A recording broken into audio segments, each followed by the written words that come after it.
तो दोस्तों आज है 29 अगस्त 2025 और आज मैं फिर हाजिर हूँ आपके लिए दुनिया भर की कुछ बड़ी खबरों के साथ। ईरान पर फिर से पाबंदियों का खेल शुरू हो गया। पाबंदियां लगाने के लिए कई सारे देश आए सामने। दूसरी तरफ गाजा में लोग भूख से तड़प रहे हैं और खाना अभी भी बहुत कम है वहाँ पर, जहाँ के 600 ट्रक डेली पहुँचने चाहिए थे, कुल 100 ट्रक डेली पहुँचते हैं। दुनिया फ़िलिस्तीन को देश मान रही है, लेकिन दूसरी तरफ इसराइल जो है देश मानने से इनकार कर रहा है फ़िलिस्तीन को। वहीं माइक्रोसॉफ्ट कंपनी जो है, माइक्रोसॉफ्ट कंपनी में फ़िलिस्तीन के लिए आवाज़ उठाने पर कुछ कर्मचारियों को माइक्रोसॉफ्ट कंपनी से बाहर निकाल दिया गया है। दोस्तों, मैं हूं आपका दोस्त शहाबुद्दीन और आप देखना शुरू कर चुके हैं हमारा अपना चैनल शाबू टीवी शो, जहां हम आपको देते हैं दुनिया भर की कुछ बड़ी खबरें, मिडिल ईस्ट की कुछ बड़ी खबरें। तो चलिए ज़्यादा वक्त ना गवाते हुए हम बात करते हैं सीधा मुद्दे पर, टॉपिक पर। तो सबसे पहली खबर है दोस्तों, वो है ईरान को लेकर।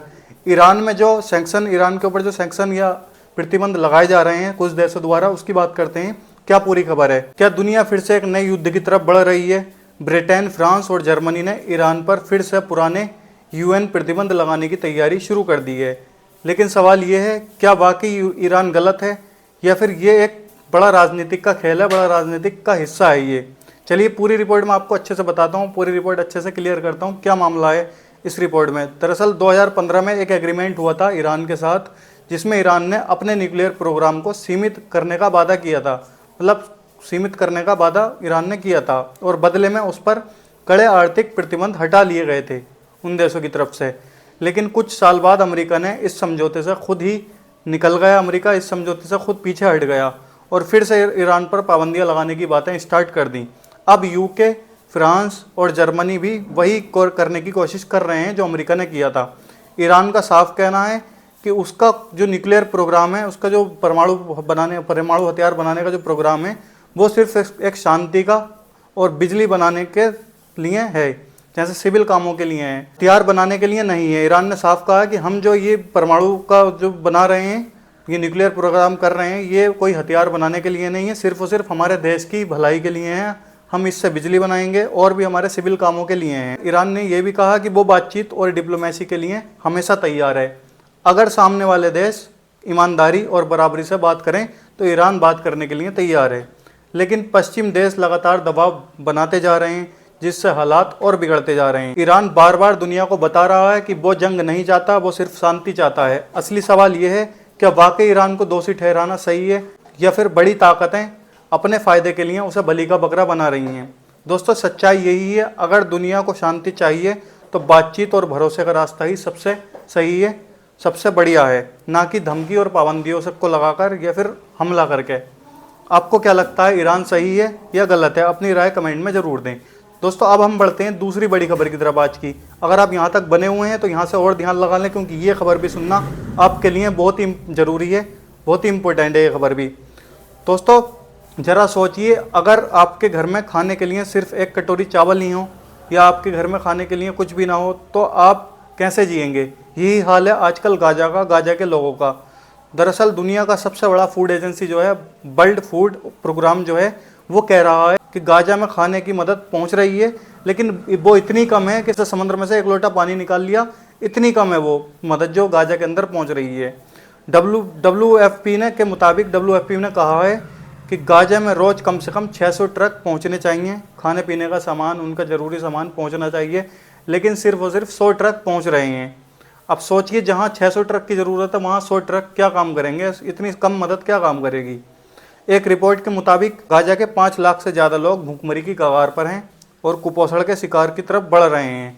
कई परिवारों के पास खाने के लिए सिर्फ थोड़े से चावल है, थोड़ा सा आटा, थोड़ी सी सामग्री है, जो कि उनके 1-2 दिन का ही सामान है। उसके बाद वो बेचारे ढूंढने के लिए निकलते हैं। इसराइल कह रहा है कि वो 300 से ज़्यादा ट्रक रोज़ भेज रहा है, लेकिन ज़मीनी हकीकत ये है कि ये लोग अब भी भूखे हैं और बच्चों तक का पेट भर नहीं पा रहा। अगर 300 ट्रक जा रहे हैं तो वो कहाँ जा रहे हैं? गाजा शहर में एक शख्स ने कहा है कि सिर्फ थोड़ा सा चावल हमारे लिए काफ़ी नहीं है, हमें जीने के लिए और खाने के लिए काफ़ी सारे सामान की ज़रूरत है, काफ़ी खाने की, पीने की, कई सारी चीज़ों की हमें ज़रूरत है। दोस्तों, सोचिए 21वीं सदी में जब दुनिया चांद पर पहुंच रही है, तब भी गाजा के आधे मिलियन लोग भूख से तड़प रहे हैं, भूख की कगार पर हैं। ये सिर्फ आंकड़े नहीं हैं, ये जिंदगियां हैं मासूम बच्चे और भूखी माओं की। सवाल ये है, क्या इंसानियत इतनी सस्ती हो गई है कि भूख से मरते लोगों को भी सही से खाना नहीं पहुंच पा रहा है, सही से उनके खाने का सामान नहीं मिल पा रहा है? दोस्तों अब हम बढ़ते हैं आज की तीसरी बड़ी खबर की तरफ। ये भी बहुत बड़ी खबर है और ये खबर है फिलिस्तीन को आज़ादी को लेकर। पूरी दुनिया फिलिस्तीन को एक आज़ाद देश मानने की बात कर रही है। दूसरी तरफ इजराइल कह रहा है कि ये सब सिर्फ दिखावा है। असली सच्चाई क्या है, चलिए हम आपको पूरी रिपोर्ट बताते हैं। पूरा मामला क्या है, पूरी रिपोर्ट अच्छे से बताते हैं। संयुक्त राष्ट्र की जनरल असेंबली जो है उसमें अगले महीने फ्रांस, ब्रिटेन, ऑस्ट्रेलिया, कनाडा इन देशों ने फिलिस्तीन को स्वतंत्र देश मानने की मान्यता देने की तैयारी कर रहे हैं। लेकिन दूसरी तरफ इजराइल का कहना है कि इससे कुछ नहीं बदलेगा, बस युद्ध विराम और बंधक बनाए गए लोगों को छुड़ाने की बातचीत धीमी हो जाएगी। अब सवाल ये है, क्या ये मान्यता सिर्फ दिखावा है या और फिलिस्तीनियों के लिए एक बड़ी उम्मीद है। आज गाजा में लाखों लोग युद्ध और भूख से जूझ रहे हैं। उनके लिए ये ऐलान सिर्फ राजनीति नहीं बल्कि जवान और सम्मान की लड़ाई है। पश्चिम देशों का कहना है कि फिलिस्तीन को देश मानना अब जरूरी है ताकि दो देश का हल फिर से जिंदा हो सके। एक तरफ इजराइल है और दूसरी तरफ एक आज़ाद फिलिस्तीन बनना चाहिए। लेकिन इजराइल अभी भी उसके खिलाफ खड़ा है, अभी भी नहीं मान रहा है और हालात पहले से ज़्यादा बिगड़ते जा रहे हैं। दोस्तों जब आधी दुनिया कह रही है कि फ़िलिस्तीन को उसका हक मिलना चाहिए तो सवाल उठता है कि आखिर कब तक मासूम लोग भूख और बमों के सामने हारते रहेंगे, भूख और बमों के साए में जीते रहेंगे।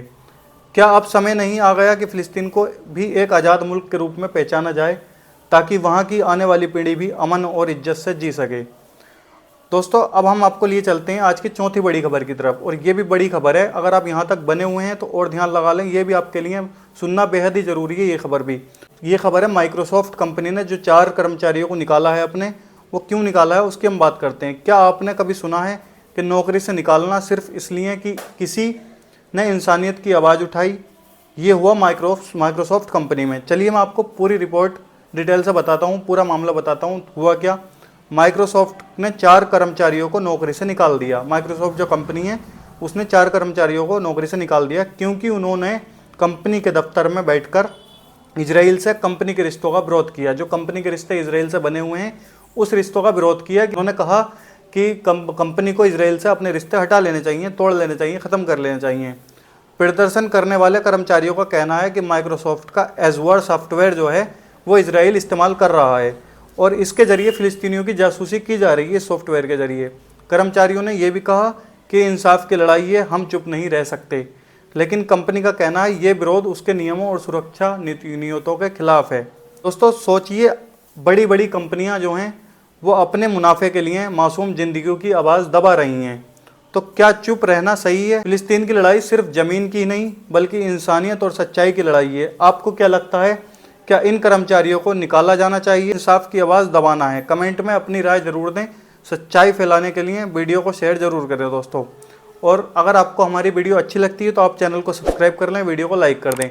हम ऐसे ही बड़ी बड़ी खबरें, मिडिल ईस्ट की, दुनिया भर की बड़ी बड़ी खबरें आपके सामने लाते रहेंगे, सच्चाई आपके सामने लाते रहेंगे। चलिए दोस्तों, हम आपको मिलते हैं कल फिर एक नई वीडियो, एक नई जानकारी के साथ।